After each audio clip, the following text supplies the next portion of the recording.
मैं डॉक्टर सुमित आनंद, consultant eight medicals Apollo spectra hospital Gurgaon. आज मैं डिस्कस करूंगा कि हम ये कैसे जानें कि अब हमें नी रिप्लेसमेंट सर्जरी की आवश्यकता है, क्योंकि इस टॉपिक पे काफ़ी कन्फ्यूज़न होता है। कई बार जो डॉक्टर्स एडवाइस देते हैं सर्जरी के लिए वो भी काफ़ी कन्फ्यूजिंग हो सकता है।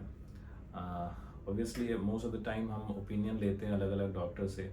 समटाइम्स कुछ डॉक्टर बोलते हैं कि आपको सर्जरी, नी रिप्लेसमेंट सर्जरी जल्द से जल्द करवा लेना चाहिए।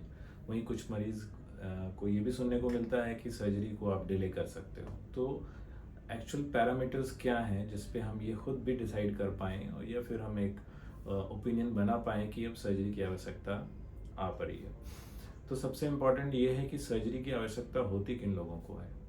अगर हमारे घुटने में अर्थराइटिस डेवलप कर जाए और वो एडवांस फॉर्म में पहुंच जाए, जिसका मतलब है कि कार्टिलेज में डैमेज जो है वो काफ़ी हद तक एंड स्टेज या एडवांस हो जाए, ऐसे केस में ही सिर्फ सर्जरी की आवश्यकता होती है। ऐसा नहीं है कि अर्ली नी अर्थराइटिस जिसमें कि कार्टिलेज का घिसाव से शुरू हुआ है उसमें भी हम सर्जरी कर देते हैं, नहीं। तो पहले तो जो आप एक्सरे कराते हो उसमें कई बार ये बहुत ही क्लियरली विजिबल होता है कि जॉइंट का स्पेस कितना कम हुआ है। अगर जॉइंट स्पेस जस्ट स्टार्ट हुआ है कम होना, विच मीन्स कि अभी भी स्पेस काफ़ी बाकी है, इसका मतलब है कि कार्टिलेज की घिसावट सिर्फ शुरू हुई है। इस स्टेज में हमें सर्जरी की आवश्यकता नहीं होती है।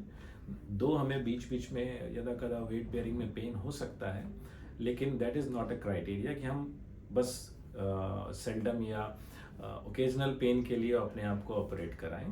अर्ली स्टेजेस ऑफ अर्थराइटिस में हमें कंजर्वेटिव ट्रीटमेंट जिसमें कि एक्सरसाइजेस, सिकाई, ब्रेसेस, फिजियोथेरेपी एट्सेट्रा का हेल्प लेना चाहिए। जब अर्थराइटिस इस हद तक पहुंच गया है कि पेन हमें रेगुलरली और महीने में कई दिन तक होने लगता है, उस स्टेज में हमें सर्जरी के बारे में सोचना पड़ता है। और मेन कन्फ्यूज़न तभी आता है कि अगर एक्सरे वाइज हम देखते हैं कि जॉइंट स्पेस बिल्कुल ख़त्म हो रखा है, यानी कि बोन और नी के बोन्स के बीच का गैप ख़त्म हो गया है, हड्डियां आपस में टकराने लग गई हैं, इस स्टेज में भी कुछ सर्जन हमें बोल सकते हैं कि आप अभी वेट कर सकते हो। ये क्या क्राइटेरिया है? तो बेसिकली जब रेडियोलॉजिकल एविडेंस हमारा एडवांस अर्थराइटिस का है, विच मीन्स कि एक्सरे पर हमें लगता है कि अर्थराइटिस बिल्कुल सीवियर ग्रेड तक पहुंच चुका है, इस स्टेज में अगर पेन भी उस अनुपात में बढ़ा हुआ है, इसको असेस करने के लिए आप ये सोचो कि डेली रूटीन आपकी अफेक्ट हो रही है। अर्थराइटिस या घुटने में जो दर्द है उसके कारण आपको बाहर निकलने में तकलीफ है, सोचना पड़ता है। घर के अंदर भी आप लिमिटेड वॉक करते हो या फिर आपको दवाइयों का सहारा लेना पड़ता है। इस स्टेज में आपको ये समझ लेना चाहिए कि अर्थराइटिस अब इस हद तक पहुंच गई है कि दवाइयों का असर नहीं होने वाला, पेन किलर्स का नुकसान होने वाला है और हमें सर्जरी ऑप्ट करना चाहिए।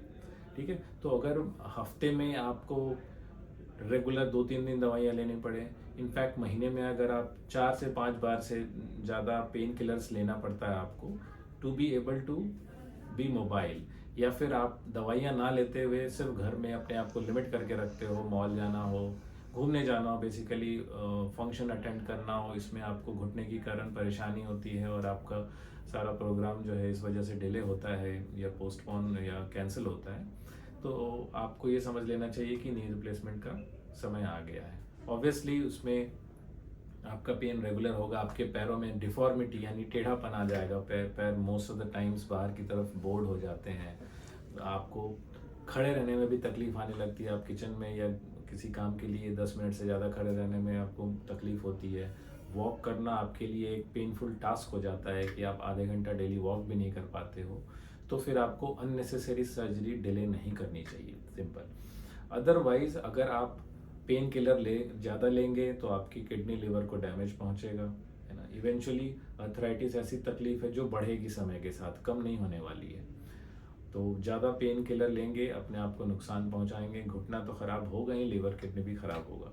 या फिर आप पेन किलर नहीं लेते हैं, अपने आप को घर में सीमित कर देते हैं, बेड बाउंड हो जाते हैं, तो फिर आपकी हार्ट जिसको पंपिंग के लिए चाहिए कि आप वॉक करें at least half an hour day, या लंग्स जो बाहर चलने फिरने से खुलता है बंद होता है, उसकी जो फंक्शनिंग है वो अफेक्ट होती है अगर आप अपने आप को घर में बंद रखते हो।